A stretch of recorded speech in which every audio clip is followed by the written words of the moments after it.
Hey everyone, welcome back to the Track Limits podcast. Henny over here. I am Swish. We're in London, and it's not every day that you have F1 royalty in the house. No, not at all. We have someone who, honestly, we've looked up to for a long time. Yep. When you get into the sport, when you start to understand the sport and the nuances behind it, you typically want to follow people that can break it down very simply for you. And this is one type of individual who does that pretty much every day. She does that even sometimes for free on her Instagram. Yes. And we love to see it. This is an individual that has had many types of careers within F1, going from an engineer to a strategist, and then most recently now also being a presenter for F1 TV. Please welcome Ruth Buscombe. Woo! Welcome. That was a great intro. Thank you. Off the cuff. Pleasure to be here. Pleasure to be here. Oh. Amazing. How are you doing? We just finished Silverstone, and I remember telling you, your energy level. I can't even imagine what you're going through right now to be able to come literally the day after the weekend is done. Yeah, I think I speak for the whole Formula One community, not just myself, in saying that we're all a little bit tired at the end of a triple header, and everyone's looking forward to probably getting to kind of, Friday, 5 p.m. this week, and then finally getting a thing called a weekend, which I've heard exists at some point. Where you don't do anything, apparently, on a Saturday or Sunday. Well, there is Goodwood, though, so maybe we don't even have that. It just doesn't end. Yeah, motorsport summer. Yeah. Brilliant. And, when it comes to the role that you have now, I'm actually curious, how are you enjoying it? I mean, is this different for you? I mean, public speaking, it seems very natural to you, but was this something that, has been a great transition to be able to go from the pit wall now to, in front of the camera and just sharing your knowledge to a wider and bigger audience as well? Yeah, I mean, broadcast is a very difficult, amazing skill that a lot of people have that I definitely do not have at that championship level yet. So it's, or indeed maybe never. So it's been a learning curve. I think most of it in terms of speaking there's a lot of transferable skills from strategy, because strategy is, numbers and communication and communicating a plan, whether that's real time on a pit wall or kind of ahead of a race, ahead of a session, to, engineers versus management versus drivers. You're kind of used to delivering information, at different levels with different kind of, tools at your disposal. So as far as that concerns, that's pretty similar. But yeah, the world of broadcast is a new one for me. Yeah. And a steep learning curve. Yeah. And how's that going? Oh, phenomenal. I mean, it's, kind of being able to do strategy for F1. Obviously, you guys see at home kind of just one part of the job that I'm kind of doing. Being able to work with a lot of the guys in terms of actually making sure at home you're seeing as many cool stats and data as possible.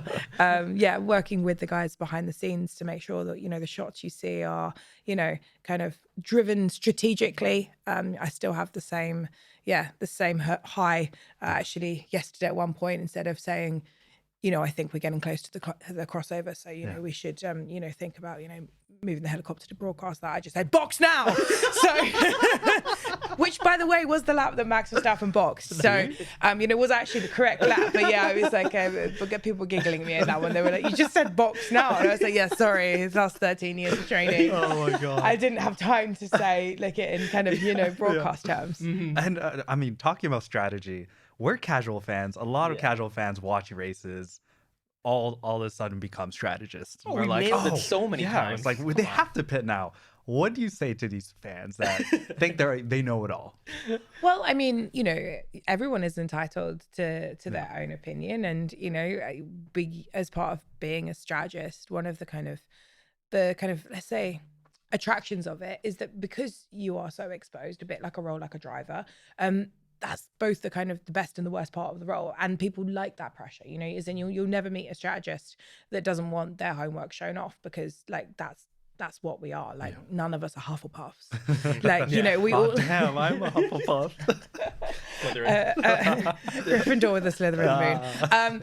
But we all actually really enjoy that pressure, and that pressure is a privilege. And most of us, well, all of us, have worked our entire professional lives to get to the point that we get to make those decisions on a on a world platform, and we have that responsibility, and we're taking not just the responsibility for the strategy in our group, but actually delivering something that's a project that's got thousands of hours and thousands of people that have also sacrificed so much to get to that point. So I think it's it is a privilege, and that is the bit that you do the job for, is to be able to do that, and that everyone at home is allowed their opinion, just like we're allowed not to read it. Facts.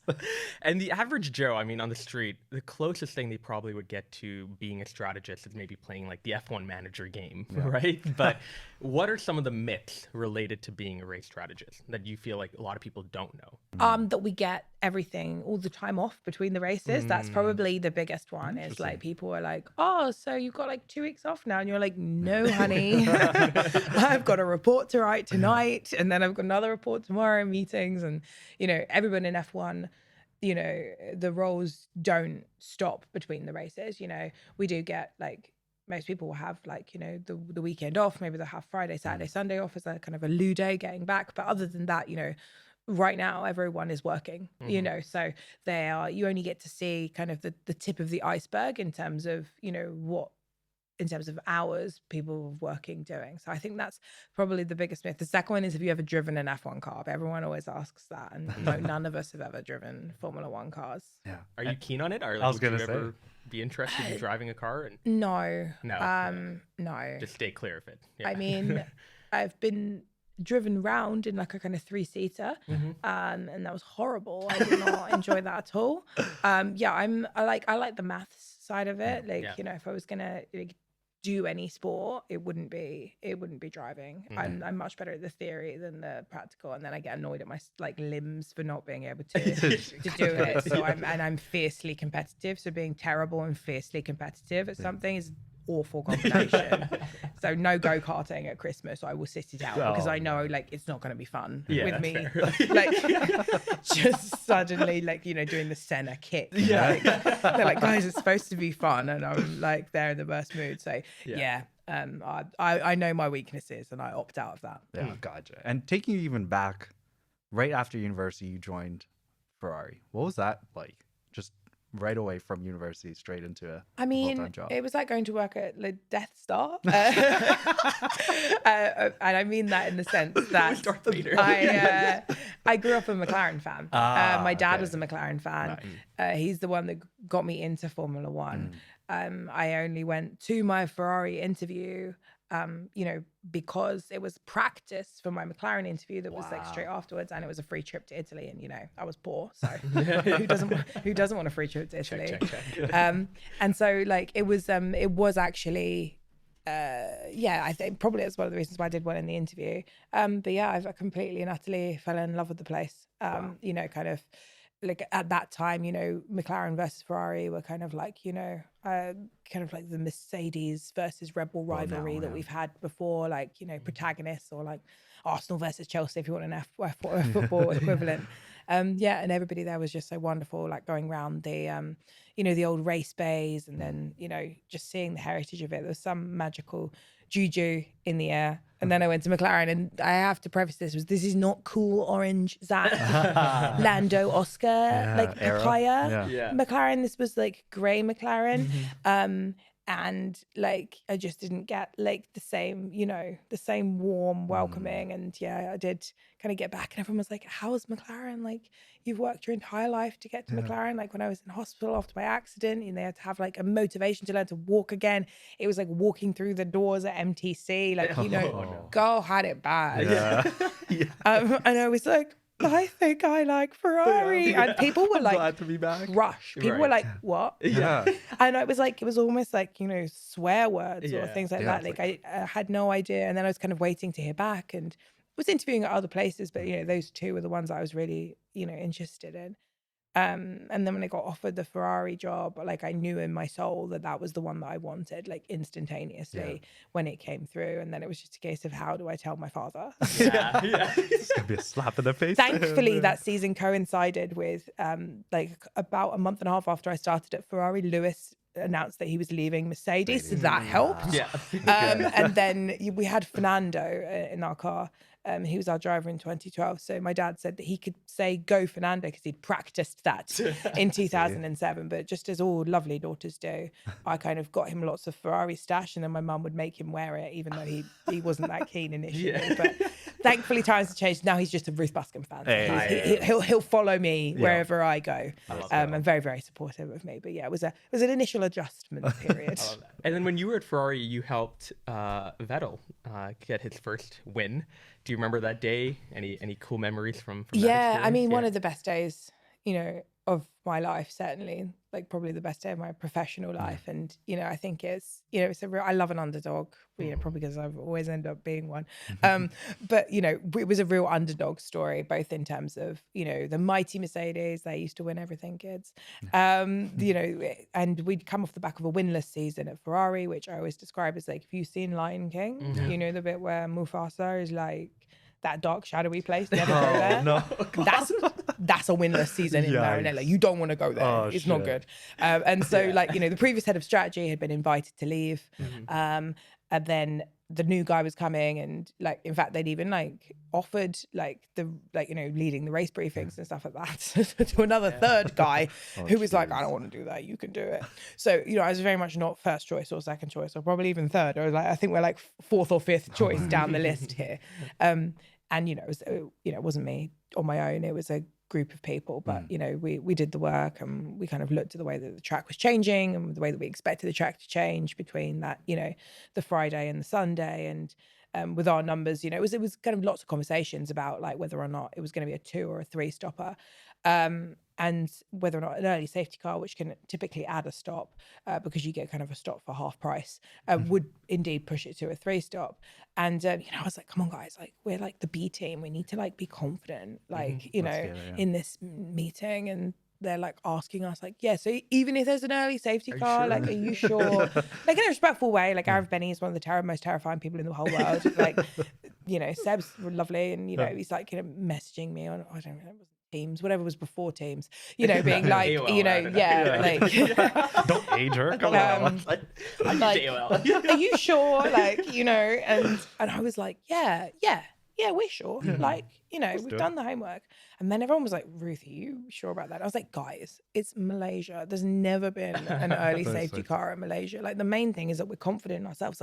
We've got one opportunity to kind of show, what we can do with the big guns. Of course, then there was a safety car, an early safety car. And we hear the Mercedes go in, and they're like, what are we doing? And we're discussing. And the first time I pressed the button, no noise came out. So I was like, and then I pressed it again. I was like, box the gun. I was like, stay out.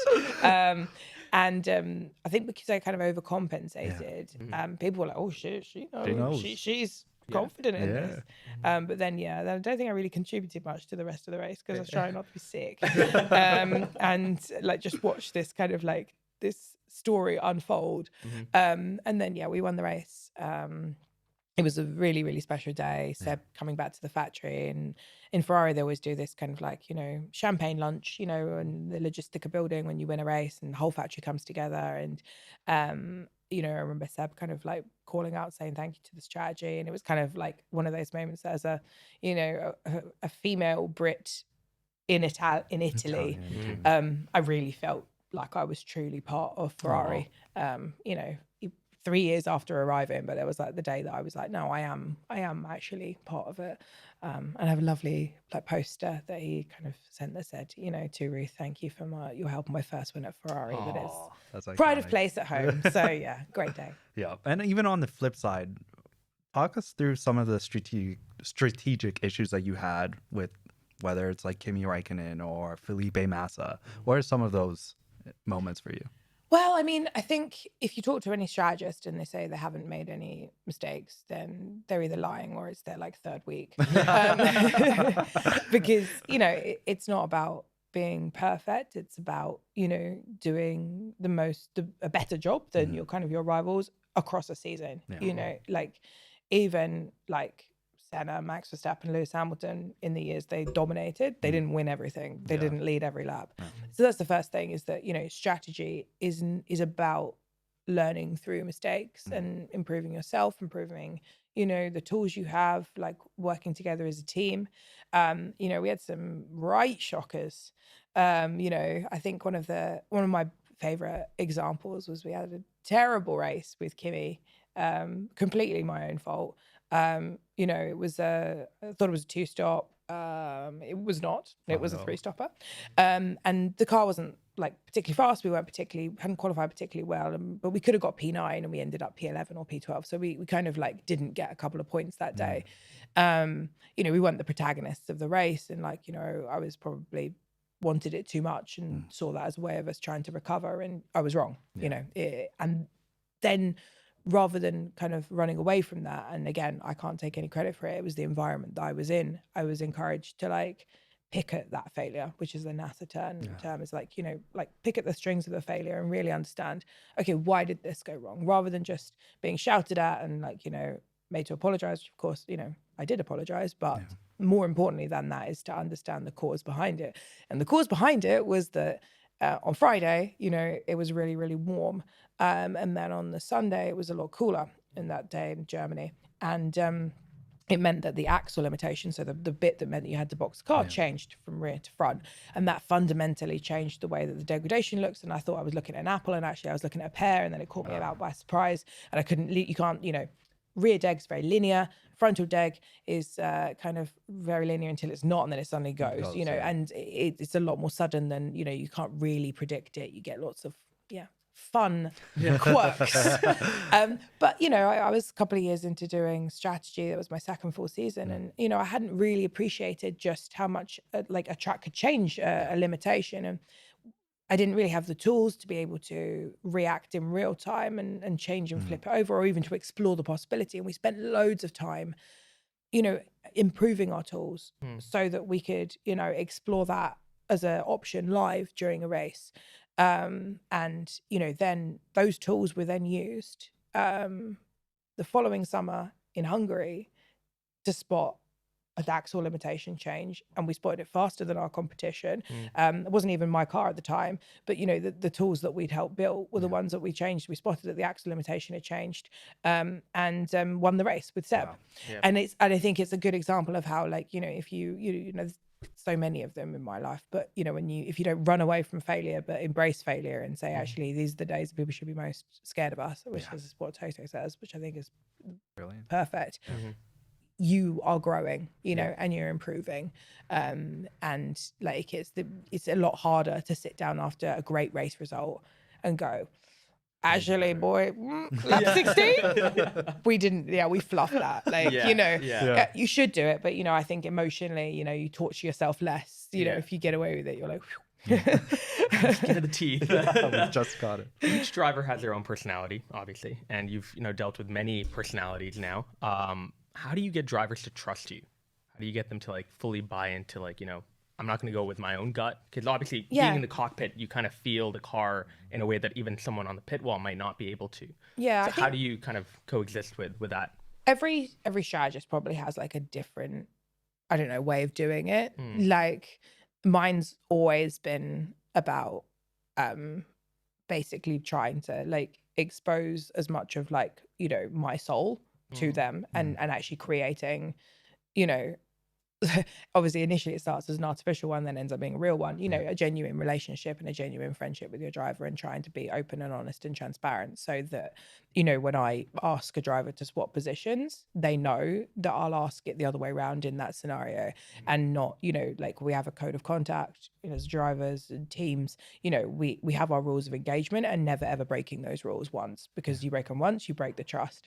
And then for me, as I've got older and I've kind of understood more and more just how difficult it is as a driver, and how I think empathy is a huge element of it, and really going through the trenches and living it kind of with them. I don't mean to say that a strategist role is anywhere near as exposed as a driver's, but of the engineering roles, ours is kind of the only one. Whereas if we do 3 or 4 bad races in a row, you lose your job. And that's similar to a driver, and you have that camaraderie that when you're telling them look, we're in this together, you are in it together, my success is inextricably linked with their success, my failure is inextricably linked with their failure, and we look out for each other. So we don't throw each other under the bus, and that's something that you kind of very proud of. We criticize drivers professionally because it's their job to the nth degree. We see every single telemetry input, we see everything. One of the things that I started doing to to give myself a new challenge, because I'd been in the same role for so long, and I had a long contract, was I started really working on my fitness to try to get my resting heart rate as low as possible. And I have both my drivers at Alpha were my mates on Strava. So at the end of a race, they could see my heart rate during the race, because if I'm asking them not to panic, I wanted to be accountable for the fact that they can see me. So if I make a bad decision because of X, Y, or Z, but if I make a bad decision because I panicked, they have the right to see that. And they get the right to see that. And you just feel like I'm asking them to keep cool. We sort that it has to go that the same way.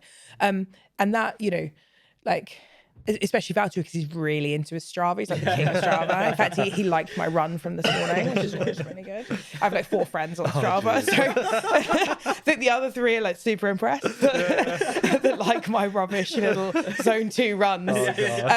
But yeah, like I think that like that 2-way accountability, and the fact that like I've been so blessed that like it's not hard to pretend to be friends with somebody when you're actually friends with them, and you actually care. And like when you're doing a Formula 1 race, like you have to be emotionless actually in the race, and then afterwards you can debrief, you can be annoyed, you can be sad, but like in the race itself, you can never feel the highs or feel the lows, because you do a bad job. Broadcasting is completely the opposite. Like you have to feel the emotions, and like girl's not ready for this. I've done 13 years of my entire adult life like never being allowed to have an emotion, especially as a woman. It's really important, because like a woman getting angry is unfortunately seen differently to a man getting angry. We're emotional, and like so it's such an untrained response that like I'm not allowed to be happy. And like I remember after Miami, everyone was crying because of Lando, and I was like, why is everyone crying? Like, just another race. And then like I had to have a call with them, and I was like, I'm really sorry, like I don't feel like I can feel that emotion, like as in like I'm an apology, like that like I'm like I think it's just trained in me, and that like it's never gonna happen for me. Like I'm really sorry that like everyone's there like, oh, it's such a great day, and I'm like, yeah, it's a great day, but like I'm not gonna cry. Like and then karma got me, because I was in the Indy 500, so I wasn't working with the I found I was working the team in Indy 500, and Charles goes and wins Monaco, and I start crying at 6 o'clock in the morning, and so I was like, yeah. No, that is it. And then I cried yesterday when Lewis was. Apparently, I'm a massive crier. I just had it trained out of me, and so I said like, all I need now is like Max to win Zandvoort, and I cry, and then I've got like the set of all my mates winning their home race, and actually it turns out I just cry at everything. I hope someone's like recording this, making a compilation of it in the back room. Ruth for 13 years, and then after. But it's amazing that when it's part of your job to be emotionless, so, you put it in and you compartmentalize, and like obviously we don't ever listen to that commentary or things like that are deliberately emotive. That's what emotions, great commentary is like. And then I listen, because we have one commentary, and then you have mates that are commentating in other ones. I was like, oh, I'm going again. I do think Alex Jacks in Monaco when Charles won was like one of the greatest things. Don't call I've it heard. a comeback. He's been here for years. I love that man. He's amazing. But yeah, then even after the race, like I had it under control. I was good. And then Anthony, Lewis's dad, who I know well, came. Yeah, because he was coming on our post show. I went again. I was like, guys, I need another 5 minutes. So yeah, it was Oh my god. Yeah, it was a bad day for the Scara, a good day for everyone else. For everyone else. I was gonna ask this in a general sense, but I think this race weekend is a perfect example of this. Tricky conditions, a lot goes down to the strategy, pit stops. If you were in McLaren's shoes, what happened, and what did they do wrong? Well, okay, I mean, I think there's like, we can break that question down. So like I was on broadcast, and part of doing that role is I said live, it's, you can fact check me. It's recorded. It's live. If you get an F1 TV Pro prescription, you can like re-listen to it. I called the laps, and I said, they said, when is the crossover? And I said, rather loudly, box now. And so like, for me, with the information that I had available to me, like, kind of I would have called the car in the lap that Max came in, and the one thing that you don't really have is access to like compound data, because the soft was much better last year. Yeah. You know, and then FP3 it didn't look that great. But obviously, you know, then they most of cars ran the medium at the start of the race, which is the correct tire to run. There was 2 guys that ran the soft, and actually they had very differing fates. So Joe's degradation was about 5 times higher than Ocon's, which means that like it's a tricky tire, it's a front limited tire. You know, I said tricky. Very non-linear. So it can be okay, and then it can go. And then you look at the kind of the situation with Lewis, and Lando's deg was 0.2 seconds a lap on the soft. Lewis's was 0.03. The difference was that Lewis didn't have that extra medium, because they'd used the extra tire in qualifying to be able to, you know, have extra goes. McLaren didn't have an extra tire in qualifying. They had fewer goes on new soft tires, which meant they had 2 extra mediums. It's very difficult to kind of, you know, like these guys are my friends. You know, the people that are on pit walls are my friends. So I never want to say anything of being like, you know, pitchforks at dawn. No, because you care about them, and also like I know how awful that yesterday evening would have been for everybody there. And I know that like there was no, whenever you make a bad strategy decision, or somebody else makes a better strategy decision than you, and it wasn't linear, you know, like arguably the car that did the quote unquote perfect strategy was Max. You know, they got that car in on the correct lap both times. And then they fitted a compound that on that car, and cars do work differently on different compounds, that worked really well for that car. And like they had some balance issues at the start of the race, and then it was on rails at the end of the race, and it was actually showing its real pace. You know, Mercedes didn't get it 100% to the same level, you know, like because they reacted 1 lap later, but then they boxed both cars, and then on the second time round they then reacted on the kind of the lap that was the quote unquote correct lap. But you know, then you have other teams that did that. But then you know, you have, even with McLaren, you know, there's another team that stopped for Inter when it was dry.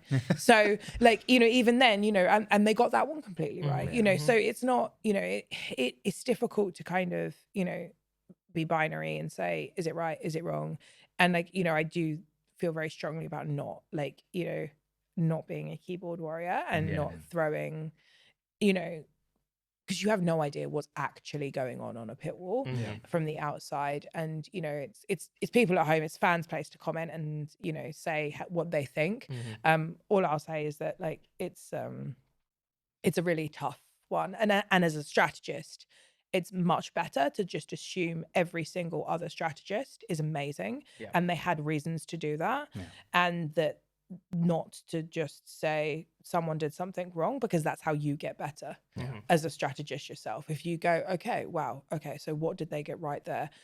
And actually they were talking about the medium tire way earlier than any other team. They saved 2 mediums.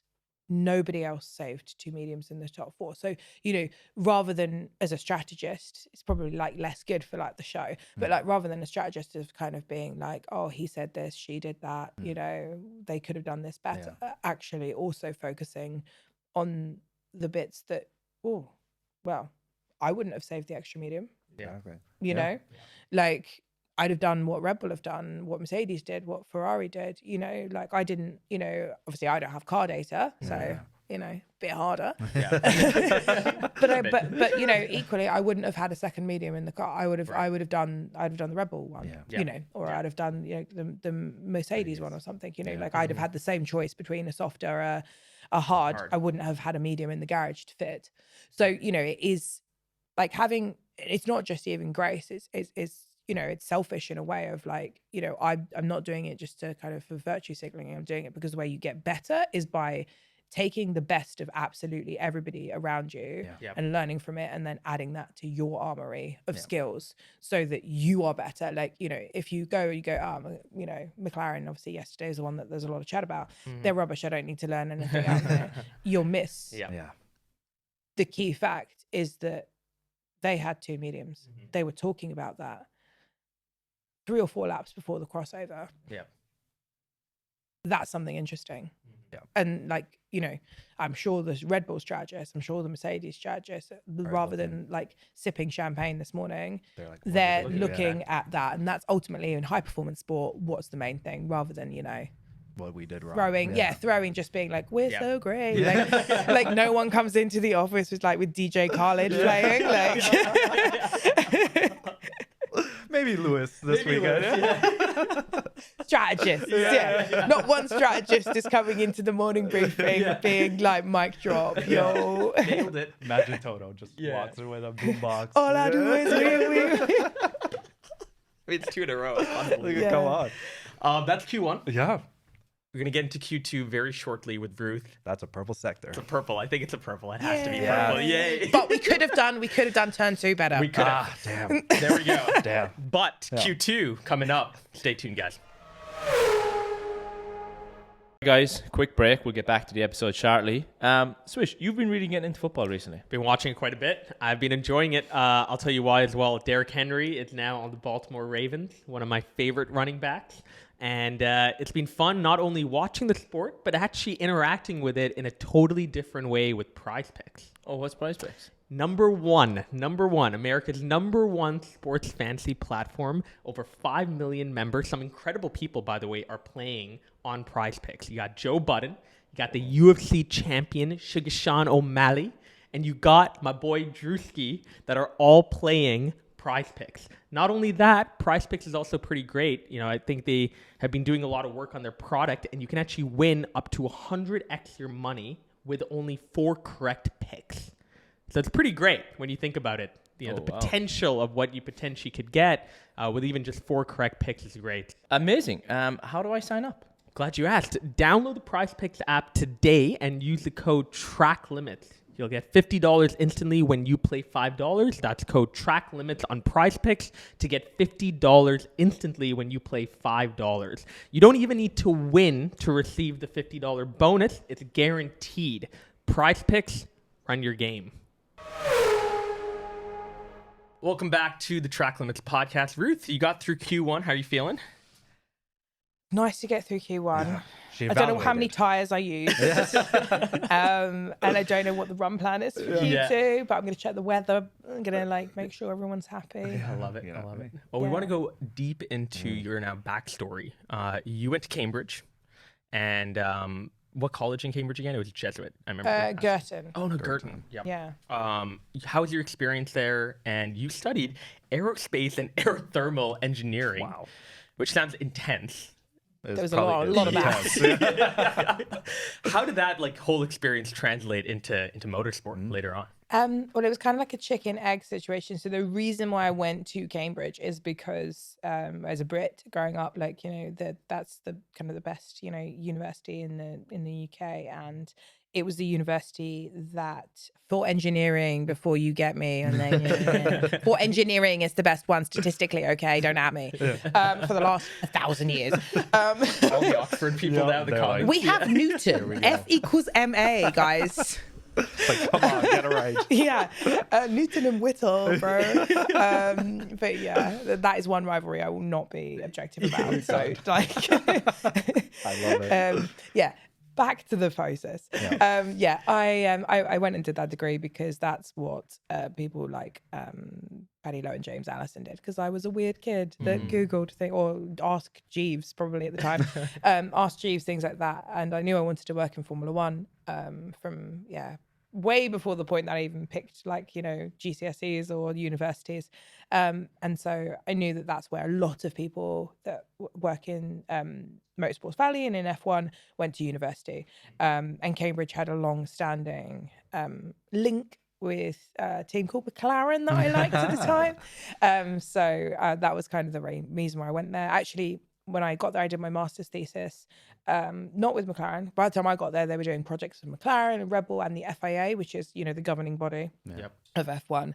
And so I did my master's thesis with the late, great Charlie Whiting on the DRS zone. So it started off as an aero project. Then actually throughout the year working on with my thesis, we kind of realized that it was actually more of a race strategy question. Obviously, I didn't even know really what race strategy was, in an articulate way before that year. And I got to kind of use some teams kind of strategy software, to be able to answer some questions for the FAA.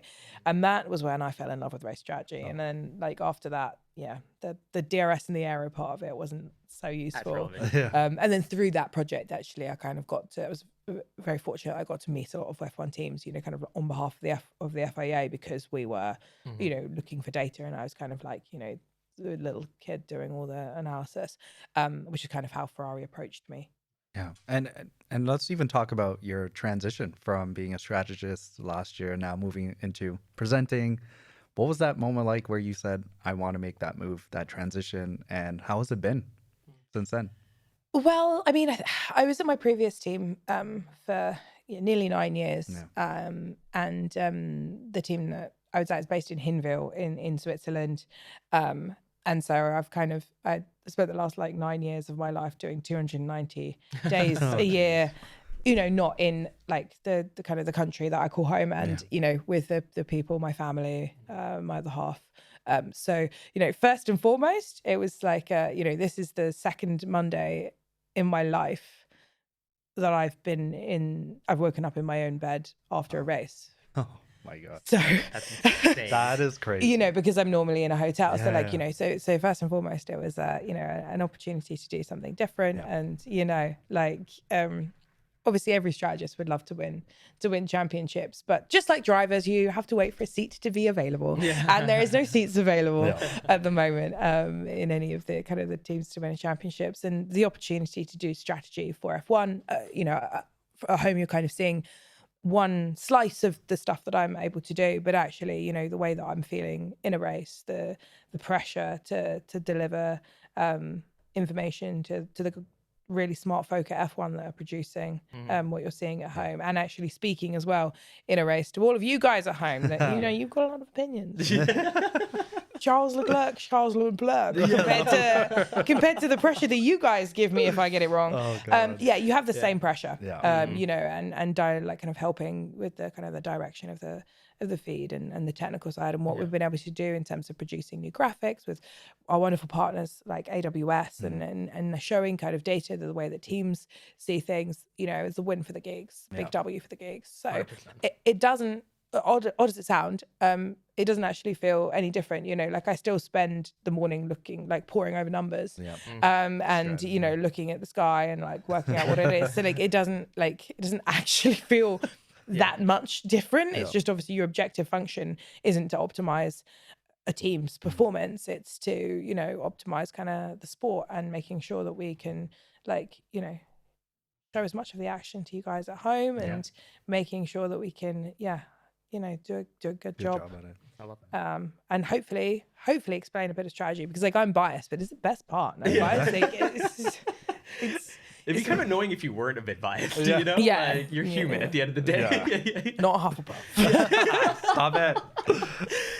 You're gutted, aren't you? You're like, so darn gutted right it. now. Actually, we went to Orlando and we bought Harry Potter robes. And I kid you not, we waited 3 hours to get our names put on it. Stenciled, It was us two and a bunch of 10-year-old kids. Yeah, we're we got And no I didn't even shame. move from my spot. I'm like, no, I'm waiting until we get our robes signed. Yes. Swish, Henny on it. Yep.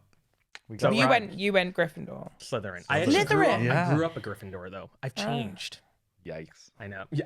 What does that mean, yikes? Slytherin, bro. No, I think Gryffindor is probably my alter ego. Put a couple drinks in me, I'll become a Gryffindor. But when I don't, I think I'm a Slytherin. Anyways, sorry. Endurance racing. Have you ever thought about that? Because there is a lot of strategy. I think maybe even more so. You could correct me if I'm wrong here, but obviously they pit a lot more. I'm just curious if you would ever consider even something outside of F1 down the road. Yes, I've never had the opportunity to. I've really poor internet security because my mother's maiden name is Smith and my first job's Ferrari. So it's not that, guys. But if it was, it would be very easy to get. So I kind of started straight off into Formula One, and have done that for my entire adult life. 13 years now. I have to keep counting. They come quickly. So this season, I was on gardening leave, so I couldn't start my role within F1 until the kind of the season had started, and which is really standard, and actually gave me kind of some time over winter to look at other sports, and actually one of the first jobs I did was when I got back was I went to the Indy 500 for the first time. Yeah. You know, deep down, I'd love a triple crown. Yeah. Like iconic. the first strategist to ever get a triple crown would be like, Iconic. That'd be incredible. yeah, that would be. That's I never think, been done, to right? be fair, yeah, I was gonna say, like, yeah. please internet fact check that for me Yeah. because I would like to know that. And but I don't think it's been done. No. Yeah. Yeah, no. So being part of the Indy 500 was phenomenal. Like so different, Yeah. so different. But I loved that. I've loved like kind of seeing how, you know, like the nuances are obviously different, but like physics is physics, and actually race strategy and IndyCar, you know, like you have different first order effects, you know, whereas in F1 we have you know, probably tires and pace is our biggest kind of parameters. Right. The IndyCar field is much more condensed, so the gaps between the cars is much smaller, and fuel is their biggest you know, first order impact because they have refueling, they have drafting, you have you know, you still have tire deg, and every now and again you know, you'll go like a 3-stopper because the alternate tire is like super deggy, and then that will actually influence stint lengths. But yeah, I found it like phenomenally interesting. I did say that if kind of I'd won in the Indy 500, I would go to Le Mans, but I'm not gonna. Do you know what?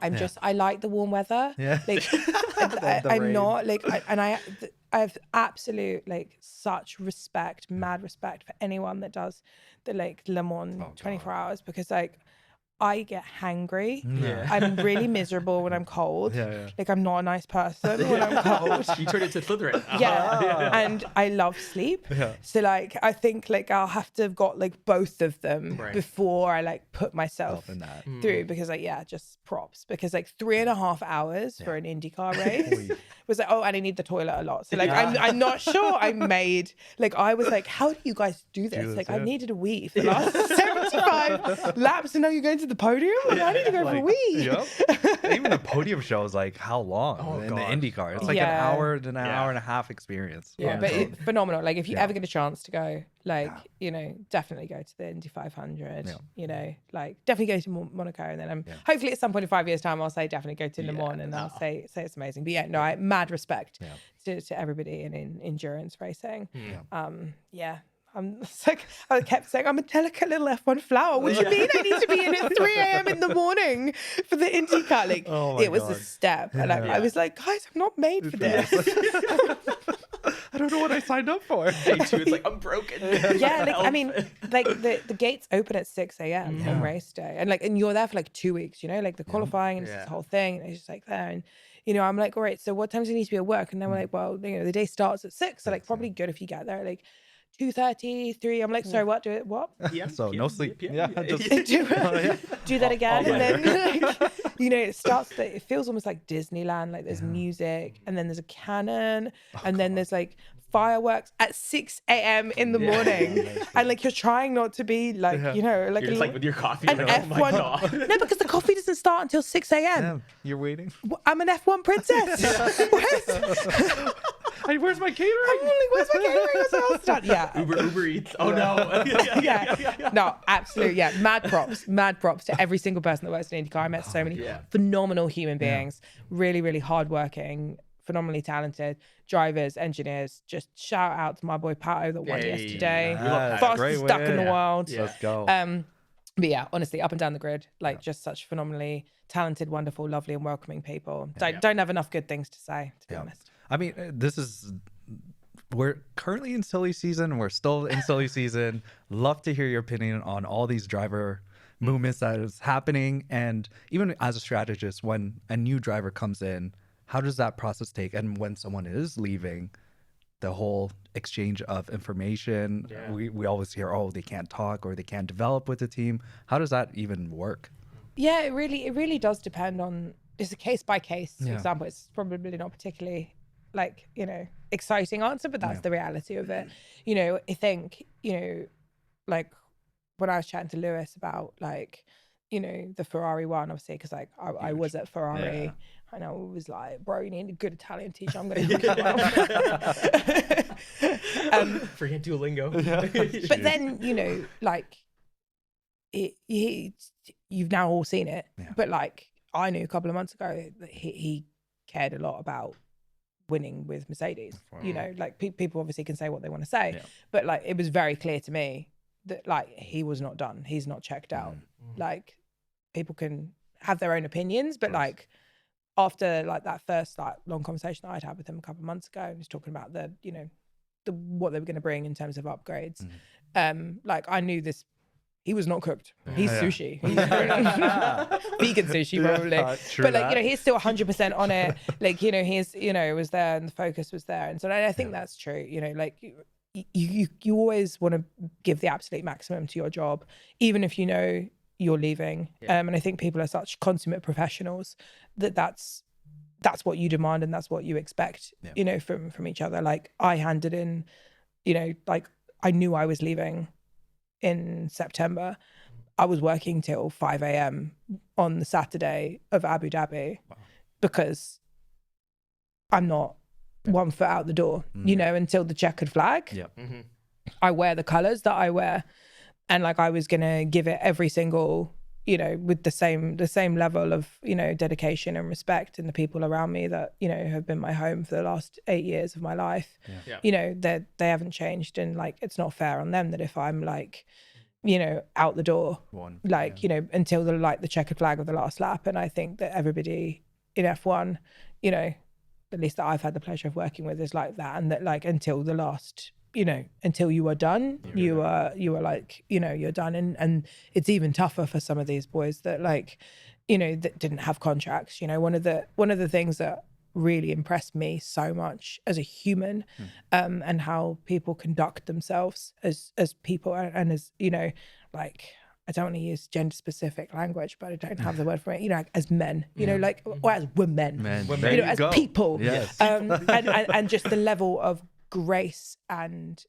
maturity. Like I remember Charles and Marcus were driving for us in 2018, and like Marcus worked so hard. He was such he's one of my best friends. He's one of the most amazing human being ever, and he was losing his drive, and Charles like didn't work any like harder or less hard. Like they're both doing the same amount of work, and they have completely different fortunes. One season, and then he's going there, and like like I love them both to pieces. But the way that Marcus conducted himself, like, made me step up my game. Like the way that he treated everybody with respect, the way that he held himself and to such a high moral standard, and the way that he put full focus and respect to everybody, and to the very, very last lap, and never ever, even though effectively like the team had sacked him, the way that he conducted himself really made me being like, okay, well, if he can do that, then I need to, that's something that I want to add to my life, and I want to be somebody like that. And I hope that like, the way that I conducted myself last season when I knew I was leaving, was testament to that, and that like something that's the kind of person that I want to be. But I think it's a disservice to to anybody to insinuate that anyone in a Formula One team is not giving 100%. Maybe someone that's 100% is better than your 100%. Like, but like no one is there. Like, no one is there for like just to make up the numbers. And that's a real like. There's very few things that make me angry, but that makes me angry to insinuate that any individual in a Formula One team would ever be doing anything other than trying their hardest. Like maybe their hardest isn't good enough. Maybe somebody's hardest is like a generational talent and is better. But every single person's trying. Great. I think to make it spicy, we should give a green here. Let's do it. What's a green? A green sector. Technically, you're not on pole yet until we get through Q3. I know You got we a do a little purple, different you here. got a green. Okay, awesome. So we'll sector. see. So we'll see. Q3 rapid fire round coming up shortly.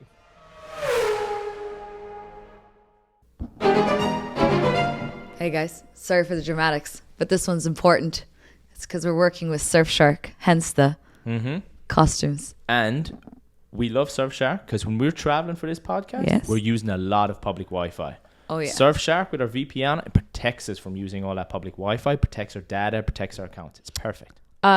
Speaking of travel, when we were in Italy, we were able to stream and watch the F1 off the cliffside on a beach somewhere in Taormina. It was perfect. It was, I mean, the view's spectacular. The race even better. So that was only possible because we were surfing with Surfshark. Exactly. And an added bonus on that is with Surfshark, on your account, you get unlimited devices. You can be on your iPad, I can be on my phone, Henny and Swish can be on your laptop. So it's family, friends, one account. It's perfect, unlimited. Like, it just doesn't get better than that. It doesn't. Well, it kind of does. And for all your listeners Oh, out it does, there, yes. you can get the same deal we're getting. You get 84% off your yearly subscription plus 4 months on top of that. It's an amazing deal. Link is in the description below. Here. Follow the fins right below. Link in description. And in the description box below. As she said. Thanks, Surfshark. Thanks. Welcome back to the Track Limits podcast. We're getting into the rapid fire round. Are you nervous, Ruth? Pressure is a privilege. Right. Bring it on. Yes, let's go. She's still at 68. He's like, I don't want to do a Hufflepuff. I'm switching after this episode. Let the thumbnail tab you with like a Hufflepuff thumbnail logo. suit. All right, first question, Oh, Ruth. God. What's your favorite not favorite. What's your fastest Yep. 5K time around a track? It's 21 minutes dead. Ooh, wow. Bahrain, so that's a 4:12 pace. In Bahrain too. I don't. Yeah, that just. It went was right good over my head. conditions. Though. Okay. It was good That's right. conditions. Yeah. It was at night. Like, it wasn't windy. Okay. I was a real strategist about it. I gave Yeah. myself the The absolute optimal. conditions. Like, New shoes. I know, right? New tires. Everything. literally, everything. yes.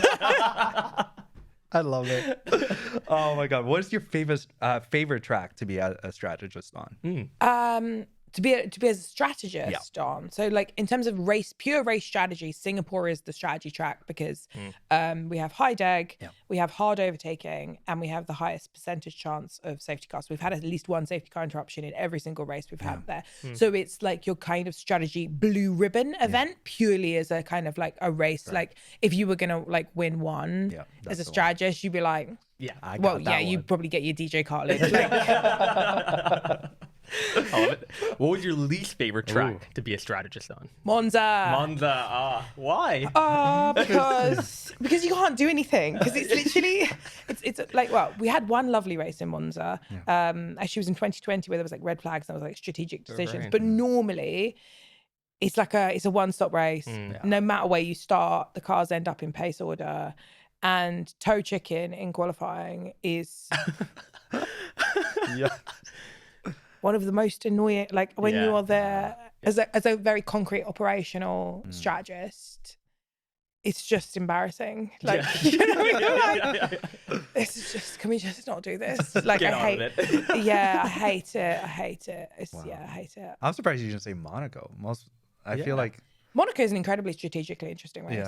for qualifying I or waited for race? all of it. Oh, okay. Like, like the fact that it makes you wait like 8 years to do. So I wanted to go from wet to slick since 2016 when I was on gardening leave. The previous time I changed teams, and Mercedes and Manor both did that because it's one of the few tracks, well, nay, the only track at the moment on the calendar you can do that. And I've wanted to do this strategy for 8 years, and it still works. Like, I remember like understanding the difference between correlation and causality, going through the data, and it's the same thing that like Trulli did like back in 2008. So 2008, 2016, and then like I finally got to do it, and like I was like, it's gonna rain, and people were like, is it rain? I was like, I've spent a lot of time in Monaco like when I was in my 20s.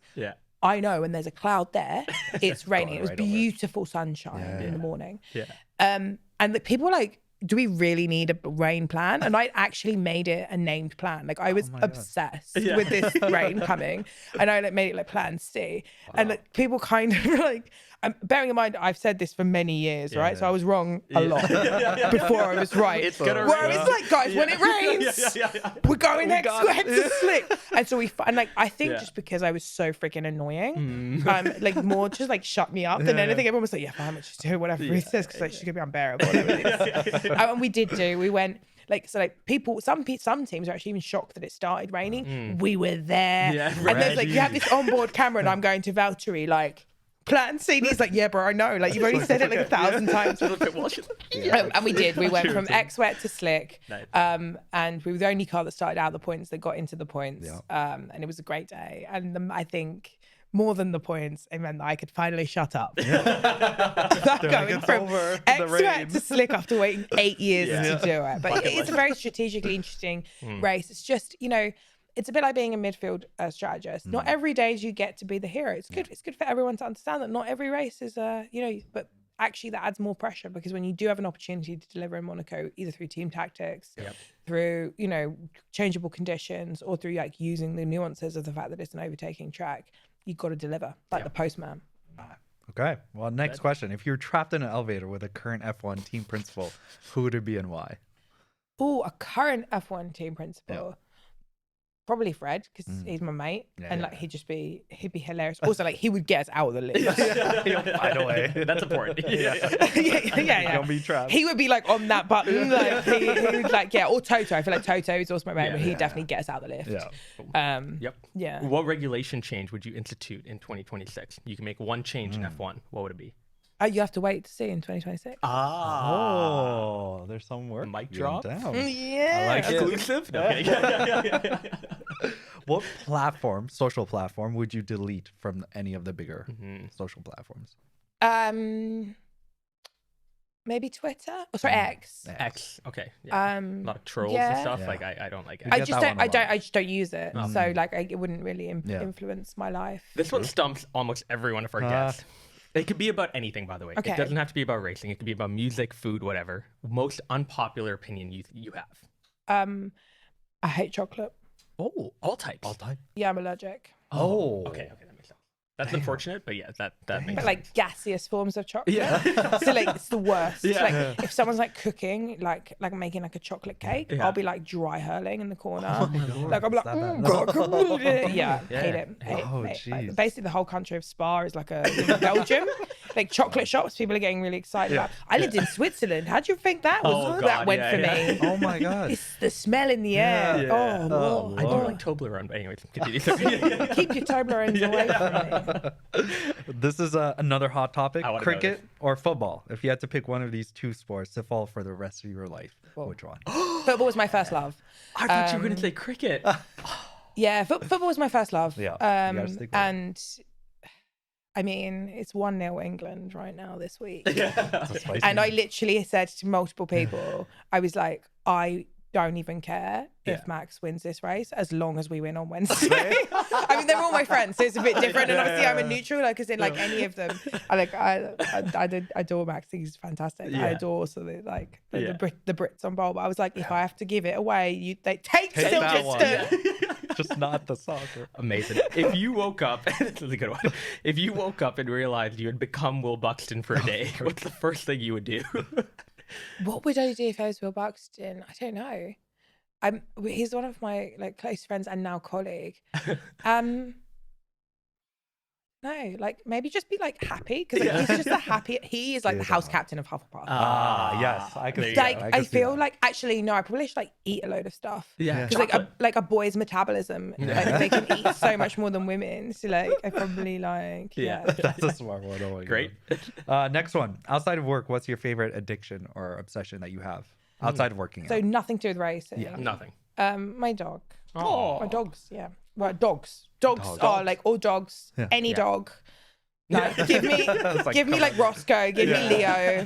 Have you tried kidnapping him in the paddock? Yeah. Roscoe? No, he's so sweet though. It's like, honestly, we don't deserve dogs as humans. No, Yeah. I don't. So I have 2 spaniels, Dolly and Ida, Oh. That's so my furry children, and they are the most perfect, wonderful things in the world. Have you ever brought them over to like a race or in the paddock or anything, or No, because you need like a paddock pass. for the dog? Yeah. Oh, I thought that was a joke. Wow, Yeah. I didn't know that. Really? Yeah, and there's certain rules about like which paddocks you can have. Obviously, because like they're going to be safe. different countries. But, Yeah, makes sense. yeah. Yeah. Wow. I'm such a dog person. Yeah. The greatest driver of all time, in your opinion? Of all time, okay, good. Because I don't answer who's me. Yeah. Senna. Senna. Senna's Okay. my. Yep. Yep. What is one skill a race engineer should absolutely have?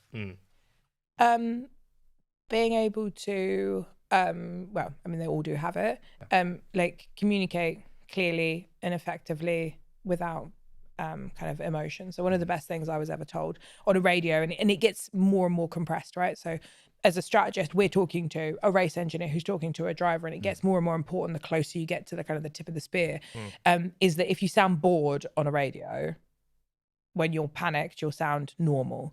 So actually making sure you don't have panic in your voice, even when you're panicking. So kind of clear, concise, and panic-free thing. If you want to listen, there's like a YouTube, F1 TV they did all the radio messages that Bono did to Lewis when he had this like last lap puncture in Silverstone. And if you listen to how calm Bono is, as basically he's like gap to Verstappen, 22 seconds. Yeah. Then it's like gap to monotone, Verstappen, 17 seconds. Gap to Verstappen. And it's only as he's coming around the corner, it's like gap to Verstappen, 7 seconds. It's like the first time you hear a tiny amount of panic in his voice. But yeah, that would be my answer. The minute he won the race, though, he lost his mind. But that's what we were talking about with emotion. It's not that you don't feel it. Like, when you do a good strategy call or a good conflict light point or a bad vice versa, it's not that emotion doesn't exist. It's just that it is your duty and your role to not feel it because it doesn't serve you. Like if you're going, yes, like this in the middle of a race, you're probably missing something and you're wasting time. The job isn't done. And vice versa. Like, changeable race is a really good example of this. If you make a mistake that puts you to the back, like it's not over. You need to mourn that error at the end of the race. Now it's still gone, and that's why, like, for me, my job ends the last time my driver crosses the line. So I thankfully usually get the in lap. Other people's jobs aren't until that. So like I'll like start like watching television effectively, like once the last car's passed the point. So it is part of the job. Right. Final few, most embarrassing moments you've ever had in a Grand Prix weekend that you can share. Is it like strategy based or like just a funny incident? A something funny that happened to you. incident. Yeah, so 2017, we did a track walk in Sao Paulo. And most tracks are like, if you like kind of like, if it starts raining really randomly, like you can kind of like get back okay.